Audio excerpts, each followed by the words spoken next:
Yo, yo, yo, we are back. The Kickback Pod back, and I would say better than ever. Bro, back, bigger, brighter, more 4K HD than ever, man. And you sound good, man. You sound great in headphones. You sound really good too, man, because as you guys can see, we are at a new location, a professional studio setting. We've got the headphones, the mics, the Rodecaster Pro, which we just watched a 4-minute YouTube tutorial on. We are flying, man. Oh, man. Yeah, you guys have been asking this for a while. You've been asking for video pods. And yeah, we found a studio pretty close by to us in Berlin. And yeah, like you said, watched a quick tutorial, set this up. And we are very, very excited to bring you guys one of the first live video pods of the Kickback Pod, and first of many, hopefully. So welcome, Fabs. Welcome to the Kickback Pod.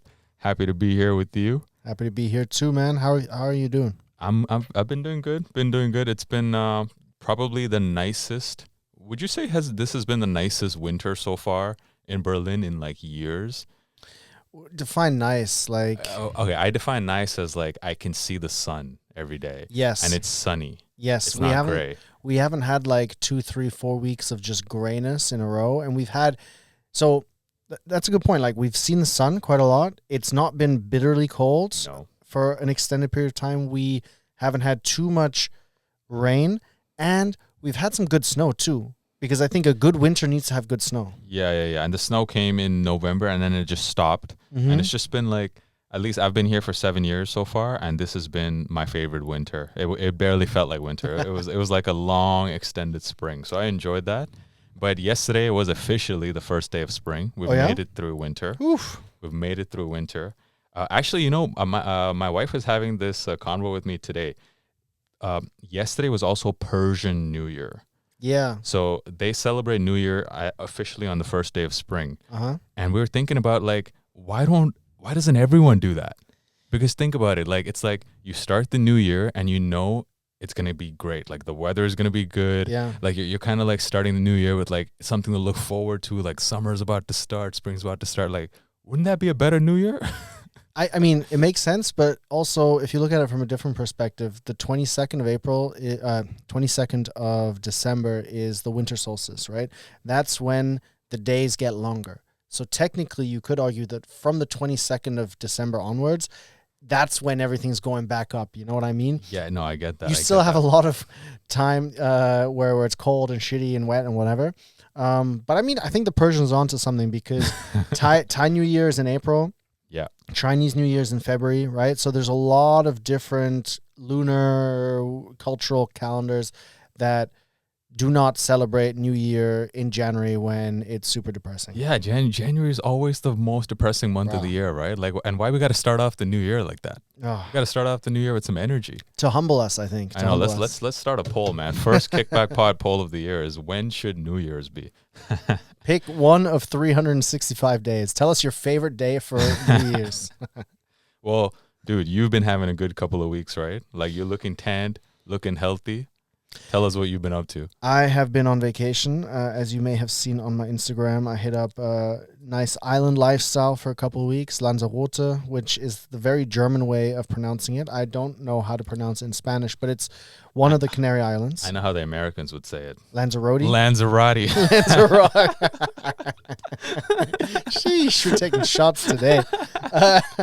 Nah, but it was super nice, man. Like that Spanish kind of vibe culturally just is so enjoyable, you know, where everything's so easygoing, the food's amazing, you're sitting there looking out onto the beach, the sunsets, you know, and with a kid being at the beach is just so fun because I was, you know, building the biggest sandcastles ever, like looking over to the other dads, getting really competitive. And as you said, spending a lot of time in the sun, which I think was much, much needed, like around mid to late Feb, just getting out of town and, you know, if you can, of course, hitting up the sun. So much recommended, yeah. Dude, one thing's for sure, watching your stories around that time, your toes were having a great time. Oh, they were like liberated. Yes, I was keeping them separated. Yeah, no, the Nike Air Rift that I bought for that vacation. One of my favorite shoes. I'm actually very, very sad that I haven't been able to wear it in Berlin just yet because it's been too cold too, right? Yeah. Been wearing it without socks. And have you seen the brown one that just came out? Yes. The suede one that literally looks like a camel toe. the sand light brown yeah, one. yeah. Yeah. It does. So I like the dark brown one, the chocolatey dark brown one. There's two colorways, and I definitely want to get a pair, but maybe I'll wait until there's some more colorways coming out. I know there's like a black mesh pair coming out as well. So it seems like the weather's getting better. Summer's coming around. Nike's pushing the Air Rift again. Let me just say, fantastic shoe. Splitting your toes like that is just so liberating. As I said in my story, I felt, faster, stronger, lighter, more active, more healthy, and just more stylish overall. No, you made those look good. I can't lie. Because like when I saw that particular colorway too, the polka dots, I was like, I don't know how bro's gonna pull it off, but but you did it, man. I think you and everybody else was like, ooh, I don't know about these. Like my wife was like, if you wear those, I'm not leaving the hotel room with you. Spoiler alert, she ended up leaving the hotel room with me because there's no other option.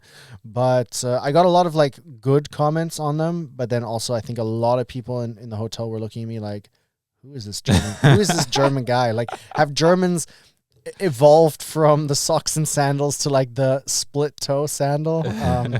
Who knows? Remains to be seen. Yeah. All right, let's get into listener of the week. So special shout out to this listener. His name is Maxime.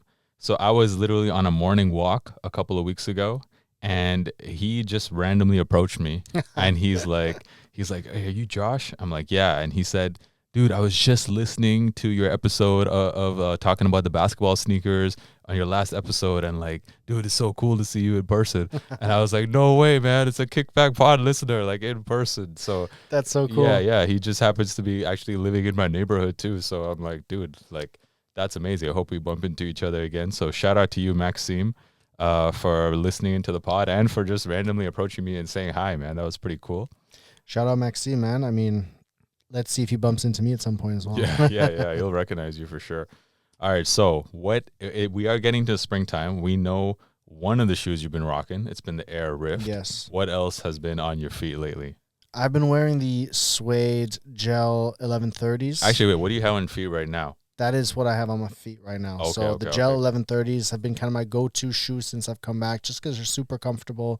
I actually put in a new insole, which makes them even more comfortable. It's like a little bit thicker. What else have I been wearing? I wore my Kiko A6 as well. The ones that, I forgot what they're called, but the ones that have like that crazy like exposed gel sole, that look a little bit like the gel Kinze. I've been wearing a lot of Asics recently, actually. I've got the other Kikos that I have, those pink and green ones I've been wearing quite a lot. Oh, yeah. Going to the office. Just taking advantage of the sunshine, and the lack of puddles and spray that you get from passing cars in Berlin sometimes. So a lot of Asics, a lot of comfortable shoes, man. What about you? Fire. Nah, I've been right now on feet. I have the size collab with Adidas last year that they did on the Gazelles, which was kind of like a Gucci knockoff. I actually today switched my Gucci laces from my pink pair to the blue one, so it actually really does look like a pair of Gucci Gazelles right now. It's also got the velvet material, so big fan of those. And also lately I've been wearing my Hidden New York Gel Venture 6. Damn, those shoes are so comfy. Like, they don't talk about the Gel Venture 6 too much when it comes to like the most comfy Asics, but it is a super comfy shoe, and it's got that protection to the mud guard, which is great for the sprays like you mentioned in Berlin. So yeah, I've been wearing that a lot, super comfy. And also wanted to give a shout out to a brand, Crikel Cage. Been rocking some of their footwear lately as well. They have this pair of like mountain derby lows, which are like suede, and they kind of look like hiking shoes, but they're not. They're more like a low top derby style, which is kind of unique. And I've been wearing that, really like outrageous laces too that it comes with, these bright pink laces. So good for the spring. And they also sent me another pair, which was this. It kind of looks like the T90. It's like it's pretty much, I would say, like a Nike T90 without the Nike branding on it. And it's very nice materials as well. Black and white colorway, easy to rock. So those have been kind of what's in my rotation lately. And I did drop a video too recently talking about my spring sneaker rotation. So guys, make sure you check that out. And we definitely have some very exciting pickups to get into. We got them over here. So you tell me first though, what have you picked up lately? So of course, being the noob that I am, I didn't bring my pickup with me, but I got a pair of the Haribo Crocs. Haribo Crocs? Yeah. Wait, I might have missed this release. Fire, bro. Straight fire. Super yummy collab. No, disclaimer, they're not for me. They are actually for my dad. And it happens to be his birthday actually today. Happy birthday. Happy birthday, Stefan. Shout out, Dad. Now he turns 65 today. So he's not retired, but he's in retirement age, which I like to, Is that the retirement age in Germany? 65? 65, but I think they're talking about putting it up to 67. Oh, okay. Yeah. It's the same in Canada. Yeah, so he's officially a retiree, even though he's still working, and he is the king of Haribo in Thailand because his business is he imports German products, and it all started with Haribo. He started importing Haribo, and then it just took off, and now he's got like over 1,000 different products, importing them into Thailand from Germany. No way. So he had to get these. He's the Haribo king, and so he's coming to visit in May, and so I got him a pair now so that when he comes, I can give them to him. So hoping he rocks them. I don't know if he will rock them. He is a big Crocs guy, but more of like a very plain, like low key, and maybe we can put like an image of the shoe over the video, but these are not low key at all. No, bro, he needs these. And then he needs to like, this needs to become like a thing on his like account on TikTok or something, like, and call himself like the king of Haribo. Yeah. Haribo king of Thailand. And then just walk around in these. Yeah, the gibbets are pretty nice. Yeah, the gibbets are sick actually, yeah. But yeah, that's been, and then apart from the Air Rifts, that's been my only real pickup. But I know you have a couple that you actually brought with you, so we're going to share these on camera. But let's unbox the first one. What are we looking at right now? You guys know, you can already recognize by the box what this is, so let me get these laces out the way. Well, we can do some like ASMR a little bit. Oh, yeah. Check that out. Yeah, it comes in like a... So I was told that this packaging... You guys know what this is, by the way. This is the Nigel Sylvester brick by brick.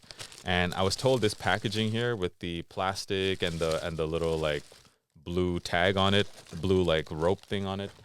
This is supposed to represent like how bricks are packaged actually. Like that's how they come in like these kind of bags. Proper real bricks. Like proper real bricks. Right. Yeah. Okay. So a lot of storytelling. I know people were really highlighting how good the storytelling was on this collab. Yeah. And yeah, definitely down to the box. The box too, like if you feel it, like just start filling up the box. Like even the Air Jordan 4 RM that he did, the Grandma's Driveway and stuff like that. It had a similar like touch to the box as well. So right. He's put a lot of effort into it.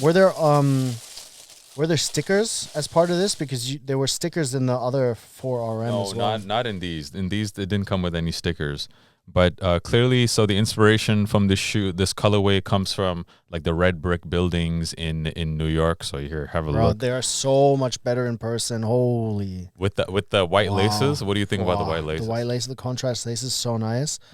Man, I'm regretting not trying for these. I mean, I totally forgot they were dropping as well, but materials are sick too, right? Oh, these are so nice. The mud guard is like this kind of, what is it like? That's supposed to represent a brick too, like what a brick feels like. It's like a textured kind of, probably some sort of like, I don't know if it's leather or nubuck or whatever, but it's like this textured material. Then you've got the nice little, what I love about Nigel is the mini swoosh that he puts on the toe box. Oh, yeah, absolutely. The bike air on the back, man. Oh, these are so nice. People were saying that the mini swoosh ruins it for them. And I don't get it. It's like, this is what makes it a Nigel collab. He's done that on every one of his shoes, right? And how do you not like a mini swoosh? Yeah, that too. You know what I mean? That too, yeah. Like mini swoosh, like they add a nice little dynamic to the shoe. No, I'm 100% with you because the mini swoosh too, it's his signature. It's like saying, you don't like the Travis because of the reverse swoosh, Like right. That's what I feel like. He's put this on every one of his collabs. And yeah, I think it's honestly, in person, a lot better, especially the materials. Materials are super The color soft. too, man, because it's Yeah. not like it's not that like bright orange that it looked like in some of the pictures where, you know, when you have like an all red, all blue, all orange, all yellow shoe, it's sometimes like the Thunder Force, for example, right? Yeah. And the Lightning Force, like wearing those, oh, it's almost like it's a bit like too much, hmm but this is like it's a muted orange, you know? Yeah, exactly. So actually, in the studio, in this lighting right now, it does look kind of orange. But I highlighted also in my video that when you look at the shoe in natural light, that's when it looks way more red actually than orange. And I actually like the color. I like that color a lot more actually. How it looks like in the natural light. And definitely with the white laces, I feel like it takes it to another level. But you know, a lot of people have already called this shoe of the year, though. Do you think this is the sneaker of the year? I was just thinking this is like it's a future classic. I don't know if it's a shoe of the year contender for 2025. I would say this is a shoe that like in 3 to 4 years, 5 years, 10 years, you're going to look back and be like, wow, people like this shoe, but it was still underrated. You know, it's going to grow. It's going to grow on a lot of people. I don't know if it's shoe of the year though. Honestly, I think that's a very good take, actually, because yeah, because like right now when I'm looking at it, I love the storytelling and the packaging and everything. But if you just look at the shoe on its own, right, like it's not like something that's groundbreaking in terms of design. Like okay, they've got the bike air on the back and you got a mini swoosh, but besides that, I mean, it is like it's the Jordan 4 in a Yeah. red colorway, and also like a shoe this bright, like a colorway this bright. Maybe in 2015, I would have maybe rocked a shoe like this. Like this, I'm kind of like uncomfortable, maybe even wearing this something like this right now. Yeah. So that's why for me, it's a bit too quick, I think, to call this sneaker of the year. And also, there's some other very interesting pairs of Jordans coming later on this year, like the undefeated fours, Yep. which I know is mainly just a retro, but still, like I don't know about sneaker of the year. I'm gonna for now say no, just because it's not like blowing me away. But yeah, it's a lot better in person than Oh, it's super nice. for sure. What about the second pair that you brought here? Yeah, you guys can probably recognize the box as well. So first of all, I have to say, oh man, I just realized there's some damage on the box. So first of all, I wanted to say big shout out to my sneakers account, because my account right now, You have been hot on a bro, streak. I don't even know what's going on. My account right now just cannot lose. And it's this one particular account, which is like my main account, which just never wins, never gets exclusive access or anything. And this year, it's gotten a W on every single release. So I don't know what's going on. So managed to cop the Union Jordan 1s. I don't know. Is there a special name for this? It's I called think like the Shadow Chicago. Shadow Something like that. Chicago. Yeah. So yeah, this is the third colorway of the Union and Jordan 1, I guess, partnership. And yeah, I mean, very, very nice, of course, very classic colorway. And the thing about the shoe though, like it didn't like, do anything for me, just because it looks so familiar, especially because I've been wearing the Lost and Founds now for 2.5 years or so. And it's just like I see this and I'm just like, okay, it's pretty much, especially when you hold it side by side, I'm like, it's pretty much the same shoe. Like honestly, Yeah. definitely I would say the materials, they've always given us very good leather on the shoe. Here, have a look. They've always given us really good leather on that shoe with some of the other Union collabs as well. So for that, I would say the materials on this pair are better, but I would still personally have the Lost and Founds over this, just because I don't know. I've never been a huge fan of any of the Union collabs in the past, just because of the mismatch. Some people love it. I've not been a huge fan of it. And some people have even told me that with this pair, they would keep the Unions and keep the Lost and Founds, just maybe wear the different laces that this pair comes with, like specifically those yellow laces. Yeah. But like, dude, have you seen what the shoe looks like with the yellow laces on? McDonald's, bro. Exactly, man. It's McDonald's. Bro, it looks like the Ronald McDonald ones. Yeah. It does not look good with the yellow laces. You can't put the yellow laces in it. No, it's a very nice shoe. I think the shadow gray and the Chicago goes quite well together, because the shadow is very neutral, you know? I mean, you all know my opinions on the Chicago itself. It's grown on me over the last few years, but it's definitely like, I just can't get that like clown shoe out of my head, that picture of the clown shoe. But that being said, yeah, very, very nice shoe. And Jordan brand is on a bit of a roll this year, I would say. They're definitely listening to what the fans want, right? Like they brought back, actually, well, this is more of a Nike topic, but they brought back the Foamposite Mm-hmm. Galaxies, which was a classic. The Unions with another colorway, the Nigels.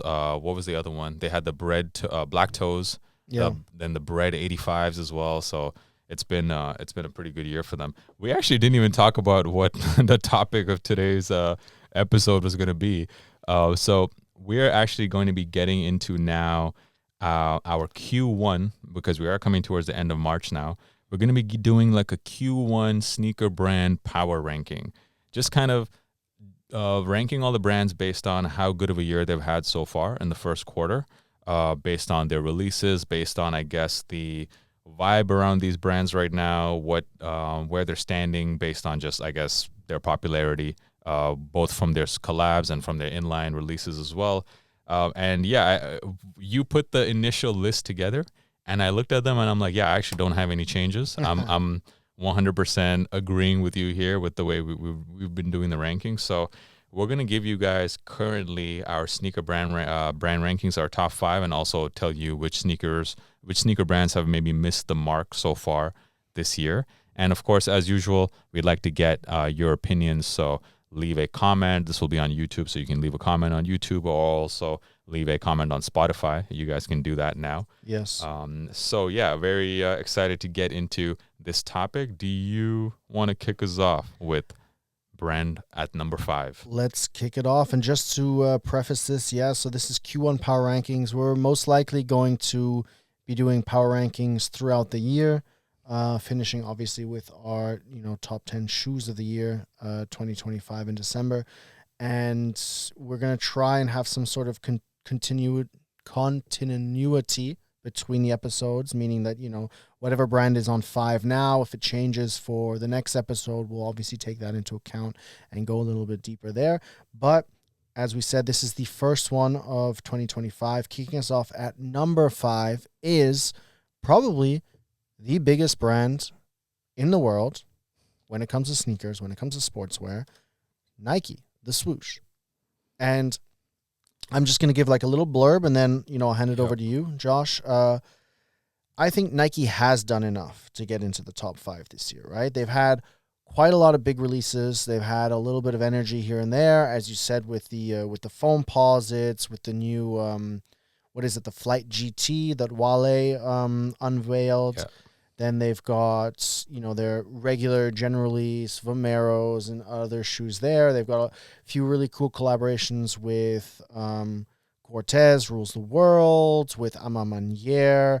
They had the Supreme Nike Air Max 1 most recently, the Nike Air Pegasus Premium, which was really cool, and that you can talk about a little bit because you actually have that shoe, and I know you did a review on it. They brought back the Total 93, which you talked about earlier as well, and which I've talked about on Instagram. Love that shoe. I'm still waiting for that blue and white colorway that I used to rock as a kid before I buy one. Okay. Because the colorways recently have been very, very good, but they're releasing more and more. So I'm still waiting for that one childhood colorway before I pick them up. But no, I mean, long story short, Nike has done a lot this year. We have talked a lot about Nike's struggles over the last year and a half to 2 years, right? And it seems like they are on the up, but not quite top 3, top 2, top 1 material just yet, which is why we have them at 5. What do you think? Yeah, and definitely, I don't know if you watched their or heard about their last earnings release. It was another really disappointing earnings release. The stock has now dropped to its lowest point it's been in years, and probably like a decade by now. So like the stock is not doing well. Company's definitely getting all the negative feedback right now. But I do agree with you. I think they've had a very solid quarter. We've already mentioned some of the major releases that happened. What I found interesting is like their strategy, though, when it comes to like the amount of stock, like the allocation. They seem to have kind of gotten back to their old methods, which is like have these very ultra limited releases, right? Like with the Galaxy Foams, less than 20,000 pairs, I think. and we'll talk about Jordan Brand a little bit later as well.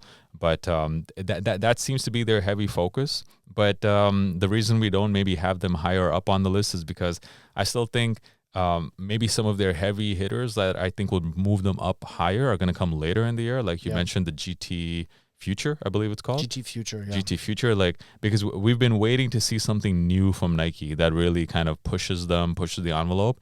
And their, I guess, new sneaker that they were trying to push was that DN8, I think, the Air Max DN8. Oh, terrible shoe. Yeah, everyone, like, the consensus is that's just a very ugly shoe, right? It's so bad. I saw, like, on Instagram, there were these accounts that were trying to make it cool by saying, like, ooh, the Australian soccer team, the national team is wearing, I saw that, Australian exclusive ones, and they were, like, this, like, slime green, because the Socceroos wear a green jersey. But, man, they're just such a, like, even if the colorway was all right, they're such a bad shoe. Yeah, there's nothing good to really say about that one. Last year they tried to do something similar with the I already forgot what those were called. The Dynamic Airs, the Dynamic, the Air Max Dynamic, yeah. I think they've had some good releases though. Their Air Max Muse, I think it was called, that dropped as a female only shoe. But it has actually been quite a hit. They've been selling out, especially with the women. We've seen a lot of them rock it with some like street style outfits, and I think that was a good one. But I think their best shoe that they had so far this year, best new sneaker, was the Air Pegasus Premium, because it really, and I talked about this in my review too, it kind of gave me that nostalgic feeling again about Nikes, because it looked like a sneaker from the 90s. It had that Air Max 97, kind of Air Max 98 type of look. Yeah. But at the same time, the tech is really what took it to another level, because you had Nike React, you had Nike Zoom Air, and you had, what was the last one? I'm blanking right now. But there was it was pretty much like a Nike tech sandwich on that shoe, and it felt great on feet, so super, super comfy shoe, and it looks like a retro model. And I think like that's exactly what Nike needs to put out. They need to put out these sneakers that are a hit like with everyone, because everyone loves the look of the older 90s, but with that like much better tech, much more comfy sneaker, because let's be honest, Air Max 1s and Air Max 97 is not the most comfortable shoe. Yeah, and I think what really helped that shoe was it wasn't trying to be a new version of an old shoe. You know what I mean? Like they've often done like, oh, here's the Nike Air Max 97 remastered, or like the Nike Air Max 1 Lunar Lawn, or Air Max 90 whatever, which, to a certain extent here and there worked, but it came across as a bit of a gimmick, like, oh, let's take a super popular shoe and throw some new tech on it. Whereas this one, like you said, it has that feel of the 97, the 98, but it's a Pegasus. It's a Nike Air Pegasus. I think it's technically also a performance shoe. Yeah, it's a running shoe. It's a performance shoe. It's a running shoe. I've seen reviews that it's not the best running shoe because it's very heavy. It's a bit, because it's like 11 ounces, I think. Yeah. And most running shoes, the good ones, are 10 and below. Yeah. So it's a little bit heavy, but it's a beautiful looking shoe, Yeah, and for sure. Like you said, it's got the right balance between like new tech, kind of like this retro visuals without it being a shoe that already exists. Yeah, no, I think that's Nike just needs to put more of that. This shoe has been a hit because every colorway has been like instant sellout so far. So they just need to capture some of that sauce with building models like that, and I think they'll be on the right path. But yeah, I mean, like maybe if we did these rankings like last year, they wouldn't make the top 5, but they're on their way up. I think they got the right idea. Yeah, no, for sure. Great shoe. I think the only thing I didn't like was, and I told you this on Instagram, right, was the Air branding on the inside. Yeah, man, too much. It's too big. It didn't need to be there. Like, just have a swoosh on the outside, and then you're good to go. But that being said, this is a shoe that like 2014, 2015, 2016 Fabs would have been all over. Oh, yeah. Like I would have been hitting up the local Nike town or in New York or whatever and trying to grab it. Super good. This is like you said, these are the general release shoes that they should be putting out. Yeah. And which we hope they will be. The T92 special mention, I think, has been a huge hit for them too. It's perfect with today's like preference for low profile shoes, and Nike didn't really have one that, let's call like the Gen Zs wasn't really gravitating to. They pretty much just had the kill shots, but that wasn't like a huge hit. But the T90 so far, we've seen a lot of colorways sell out, and they seem to be putting out a lot more colorways too. Hopefully your blue one will eventually drop. Oh, But yeah, that's Nike at number 5. So at number 4, we have Adidas. So Adidas, arguably, they've been on top of the sneaker world now for the last couple of years. And you actually made the really good point a few episodes ago that they sort of lucked into that. People were writing them off when when they lost Yeezy, that, yeah, Adidas has only been on top because of Yeezy. People were saying that, but they kind of really rode that low-profile sneaker trend over the last few years, and we've seen their models like the Sambas, the Specials, the Superstars. They've become super, super popular. They've kind of become like default shoes over here, especially in Berlin. So they're still riding that wave right now with the Sambas and Specials, and I think that's been enough for them right now to still be in the top 5. But as we know, with all sneaker trends, they kind of come and go. Like, so low profiles are popular right now, but who knows? Maybe chunky sneakers will come back again. And the only new lifestyle model I've seen them put out so far is that really chunky Superstar, which was like a Pharrell collab, I think. Mm-hmm. And I'm not talking about the jellyfish. That one is coming out later this year, and a lot of people were excited about that one. Me too. Yeah, I think they can, if they're not careful, I feel like this wave might pass, and then they might be stuck again. But there has been also some good releases, though, by them, because we got to look into what they're doing on the basketball side. True. Of course, like the AE ones have been a huge hit, as usual. We've been saying that now for the last year. It's been maybe the best basketball sneaker. There was like a sneak preview of what the AE2s possibly look like. I don't know if you saw that. I saw one, but then people were saying that it was like a very, very early sample. So I don't know which leak you're talking about. I'm talking about the leak of it looked like there was a pizza slice on the shoe. Like there's like a weird triangle wedge on top of the sneaker. Yeah. You mean like on the outside? Yeah, outside on the toe, it looks like there's like a big pizza slice on it. Yeah. Oh yeah. I'm looking at it now. Yeah, I mean, it does look like a pizza slice. I would say that I'm looking at a different angle right now on Google Images, and it really depends on where you're looking at it from. So I would say that depending on how Adidas plays with the contrast and everything else, then it really depends on that and how it will look and how people will be perceiving it. But it's always difficult to follow up such a hit on the first shoe with the second shoe. What I'll say is Adidas is probably at the most danger of falling out of the top 5 of all of our brands, just because they've been so in on the Gazelle, the Special, the Samba, Wales, Bonner, etc. And they've been riding that high really, really well, and they've put out some really nice shoes. But what do they do when the winds change, right? And I don't think that's going to change anytime soon, but who knows what happens in a year from now, in a year and a half, or even in 2 years, right? I guess that's the name of the game, though. There's brands that are at the top, then they're not at the top anymore. Other brands replace them. But putting Adidas at 4 does kind of show how they've slipped recently.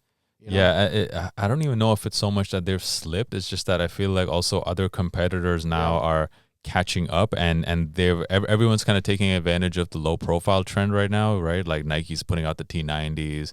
We're going to talk about some other brands a little bit later. But I mean, I feel like they need some kind of momentum, more momentum, new momentum maybe on the lifestyle side for them to continue staying, I would say, in the top 5. Yeah, you mentioned the Pharrell Jellyfish Song for the Mute. It was a very nice collab as well. That was really nice. They've got the Taekwondos, which, is a different kind of shoe, but still very slim, low profile. So they've got stuff coming, but they do need to maybe make a bit more of a splash, to me at least, to end up in the top 3 at some point this year. Yeah, definitely. Moving on to the aforementioned top 3, starting with the third placed brand in our ranking, New Balance. We are going to New England, to Boston, to Massachusetts. And New Balance, I would say, considering that maybe 2 and 3 years ago, they were the top brand in the world in most people's power rankings, they've been pretty quiet, relative to that, right? But I do think, and that's why we have them at 3, they have done more than Nike. They have done more than Adidas. I think one of their biggest hits has been the Loafer 1906R. right? A pair that you have. And 1906 L. L, sorry, L for loafer, of course. Really doing some nice bits there, adding some leather to it. You've got the Junior Watanabe version, and just really putting together kind of this like loafer vibe with the 1906 R like full on tech runner vibe. So that's been really, really good. They've got some really nice collaborations as well. The Kith Osaka 992s. People have been excited about the 992s kind of coming back this year, right? Yes, super nice shoe. The 991 V2 as well, another one there. I think they've done a couple of like more generic collaborations on their 990 V6 as well. Yeah. They had a ballerina version, like a strap sandal version of the 990, I think, which was really okay. I haven't seen those. I saw it on Hypebeast the other day. Kind of going into that like ballerina trend that all sneaker brands are going into. The Joe Fresh Goods 992s that you have, right? What are they called again? Like they're, oh my god, I forget the name. Oh, it's aged well. Aged well. Right? I was gonna say like better with aged well, and they really do look nice. They've got like a nice like aged patina on them. And then one shoe that I'm actually very, very excited about is the Allerdale. Yeah, me too. Which is that leather kind of no real big branding, relatively expensive too. Super nice shoe. 250, yeah. 250 is a lot. It's made in the UK, I believe, right? At their Flimby factory. It's got, for sportswear standards, relatively high quality leather as well. And again, no frills, no huge branding, just a small New Balance branding on the side, and very, very dad shoey, but in like the best kind of way, you know? I think that shoe it's almost like so perfect for the time we're in right now, because like people have been kind of, you know, trying to find these more anti-sneaker type of shoes, right? And they already had success with the 1906L. And this Allerdale to me is like really a perfect example of exactly that. It looks like a dress shoe sneaker combo. It looks like something you can wear to the office. And what I read about the high price tag, it's not just because it was made in the UK. It's also because it features the best tech that they have, which is the fuel cell technology, which they put in the 990 V6. The fuel cell, which I swear by, like it's my daily beater, the 990 V6. They have the same fuel cell in the Allerdale. So that's super promising to me, right? Like a dressier shoe with the best cushioning right now for me.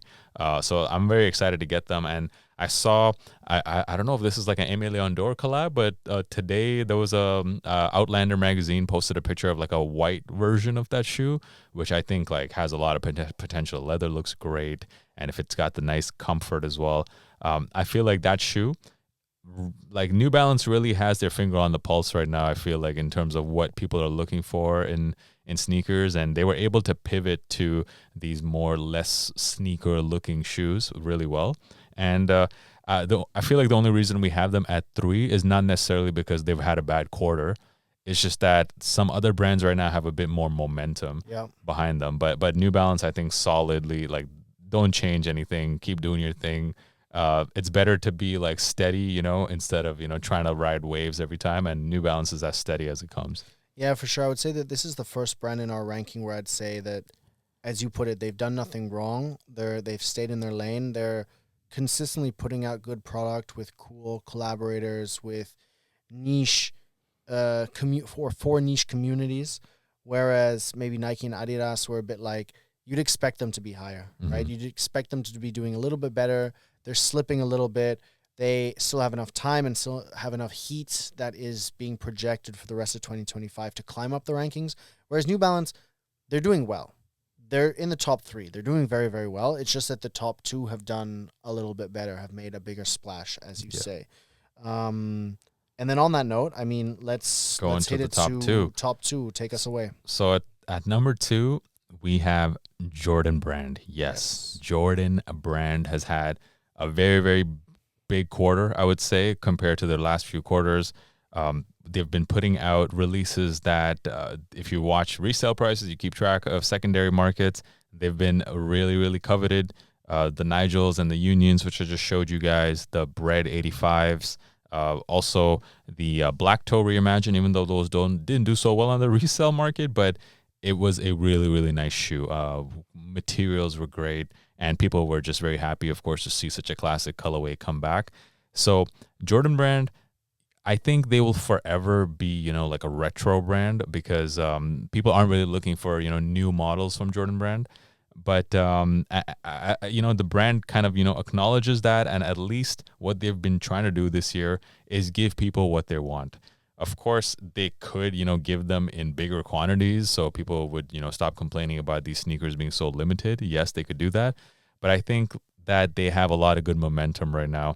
They're putting out, they're giving us colorways that people wanted in the first place. They're giving us collabs that we want, like the Unions. We have the upcoming Undefeated 4s, which for me has always been a grail. So I'm so excited to get those. I really, really hope I get a W on those. And we also had the SB 4s that I saw some videos of people lining up around the block at some skate shops for this shoe. People are very, very hyped on it. So I feel like Jordan Brand, it seems to me that they were clearly listening to their target group. The target group asked for, bring me back the colorways that I actually want. I don't want the 26 different Jordan 1 non-OG colorway release, which is what they've been kind of leaning on the last few years.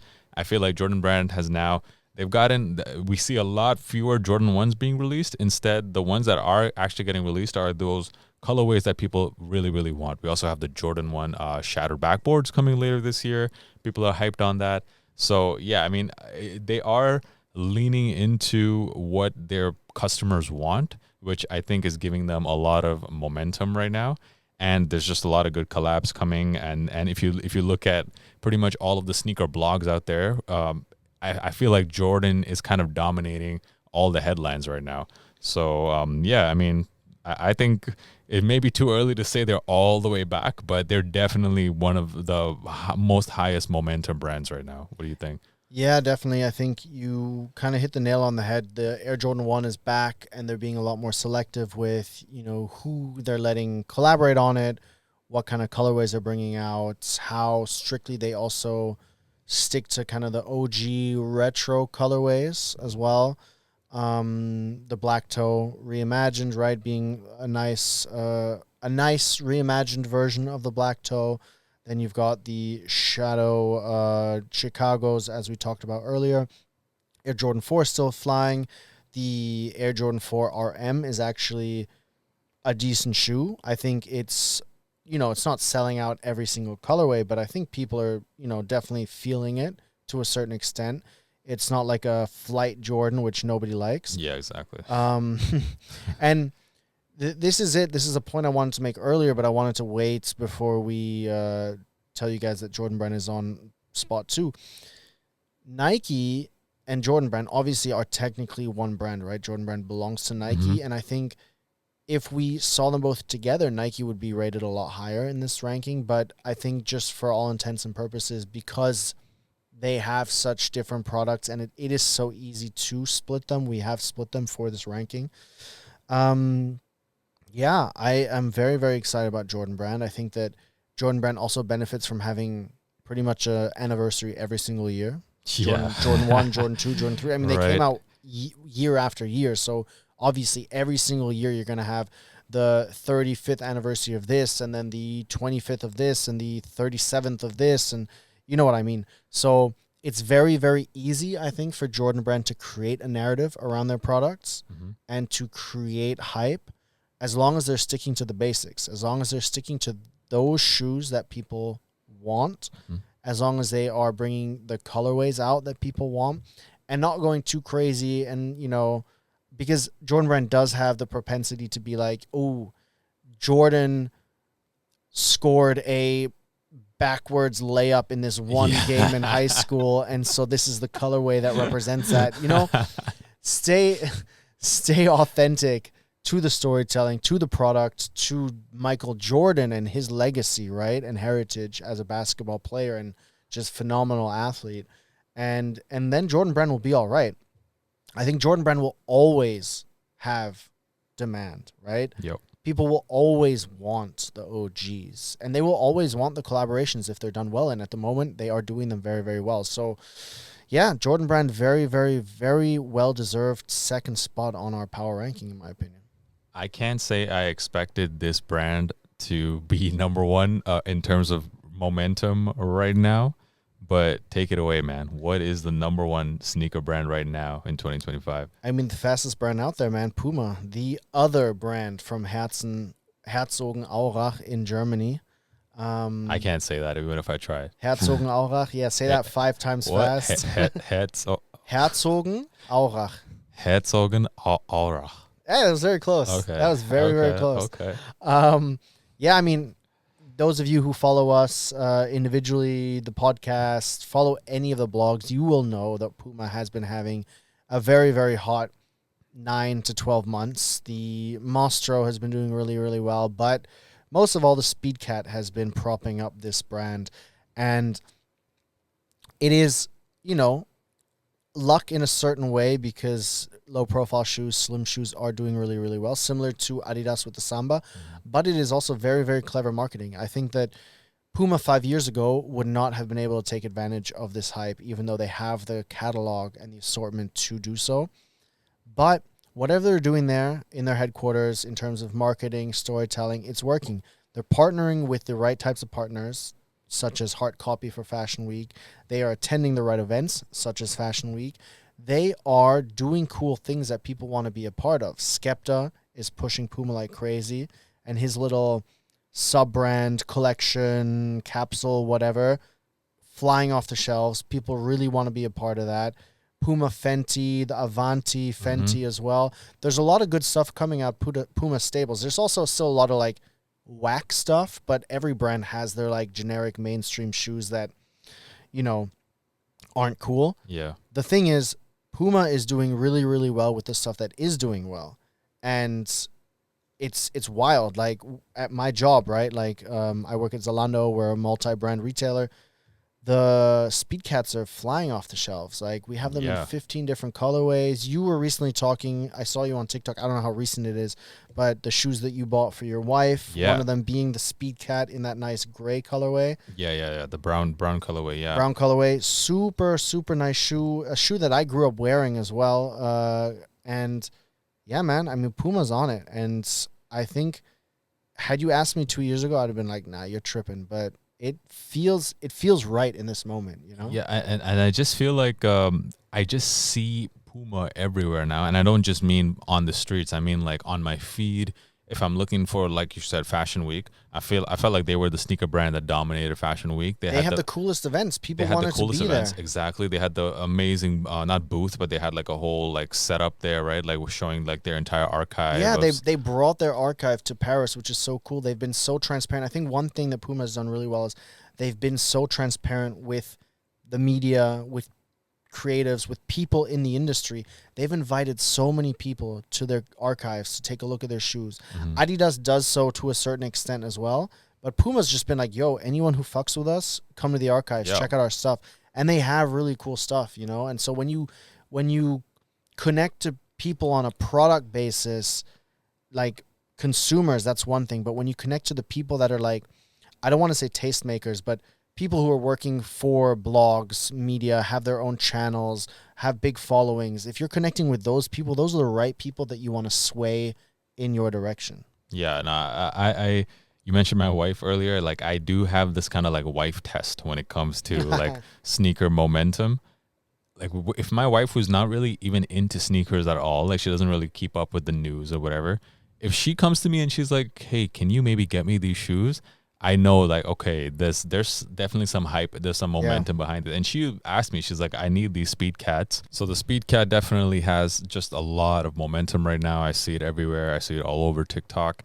And just the brand itself, Puma, I was watching the Formula One series on Netflix, and I noticed every single episode opened up with presented by Puma and showing also like a little short clip about the history of Puma and Formula One. Wait, really? Yeah, really, on Netflix. Like every single episode's open. Every single episode opens with that. How did I miss that? I watched the whole season.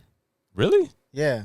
Wait, so then maybe you have the premium version of Netflix where you don't see like the because I get ads on Netflix now. No. I don't have the Bro, Pablo. this guy's rich, man. I don't have the Pablo Netflix, man. I've got that premium. This guy's flexing his Netflix premium over here.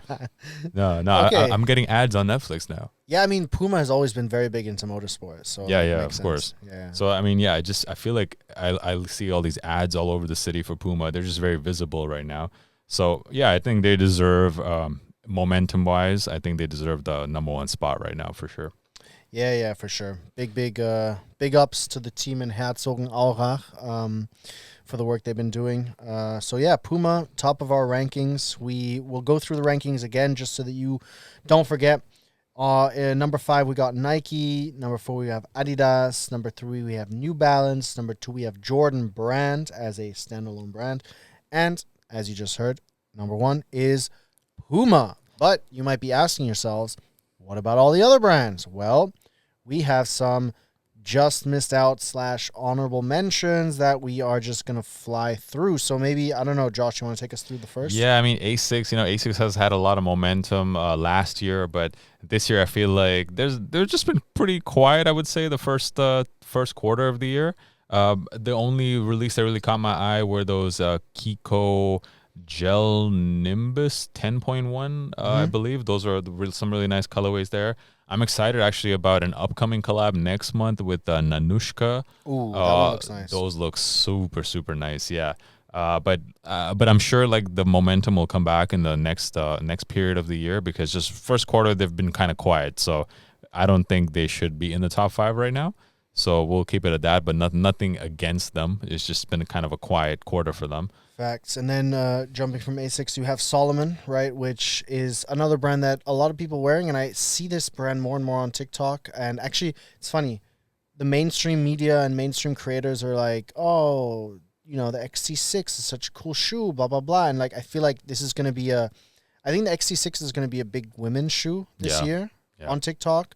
But as we all know, 2-3 years ago was when the hype really started for the XT6, even longer actually ago. Yeah, I would say earlier. Maybe more like 2018, 2019.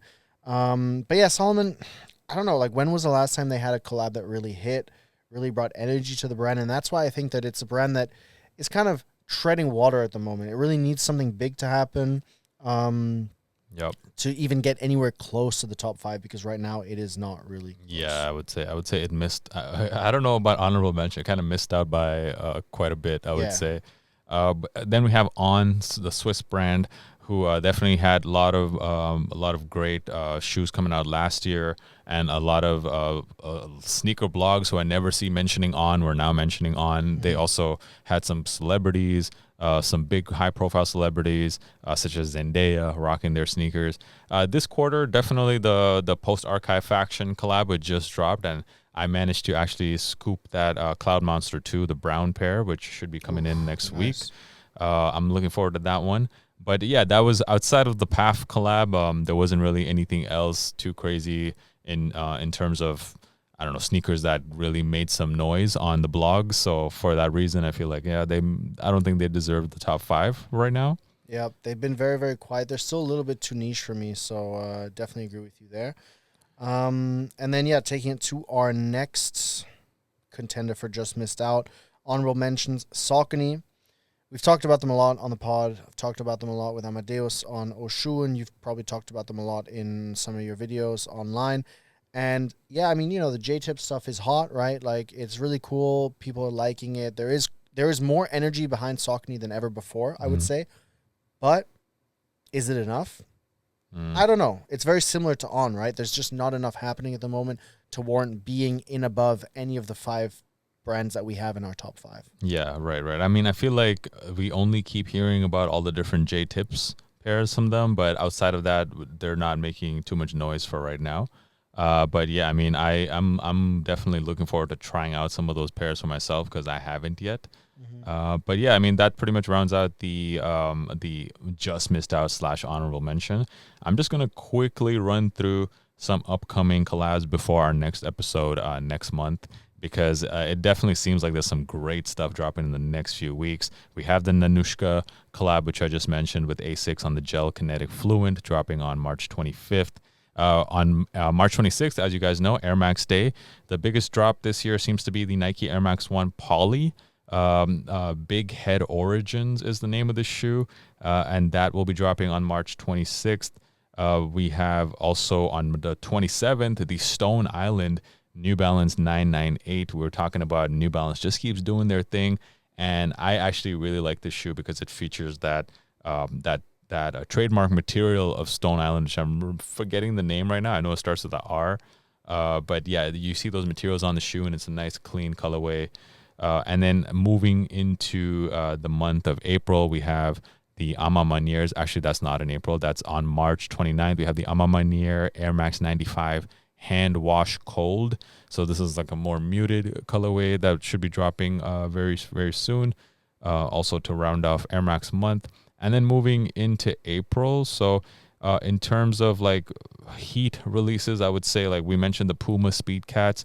The ballet versions of those shoes will be dropping finally in the US. They've dropped already in Europe, and they've been selling out pretty much instantly. And looking into the rest of the month, I would say the highest heat release, well, there's two.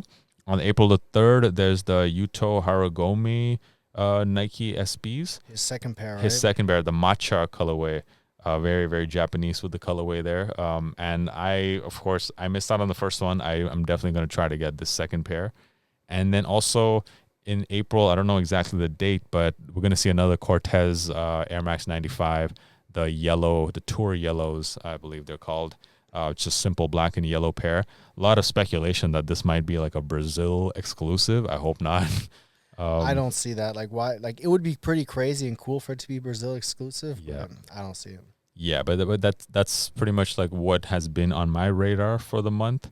And yeah, guys, thanks a lot for sticking with us for this episode. Let us know in the comments if you enjoyed this visual episode. We got the visuals this time, and we'll try to continue that for the rest of the year. I definitely enjoyed, being in the booth with you, Fabs, and talking sneakers, our favorite thing to do. And yeah, also shout out this podcast studio in Berlin. It's cool that we were able to find one so easily. Facts. Yeah, no, it's been fun. Let us know what you guys think. Let us know what it feels like to see us whilst you're listening to us. And I think next time we're definitely gonna have some sound effects for you guys. Oh yeah, definitely. Let's play around with these. Die Panne des Monats. Whoa. Okay, no. Wait. Okay. Press another one. Let me press another one. Okay. Interesting. Okay. Über Geschichte, der History Podcast mit Caro. Okay. So we don't know what's going on here. How do I stop these? All right. Well, there you have it, guys. Thanks for listening, and see you guys next time. Peace. Peace. The sound effects are still going. Those kind of waves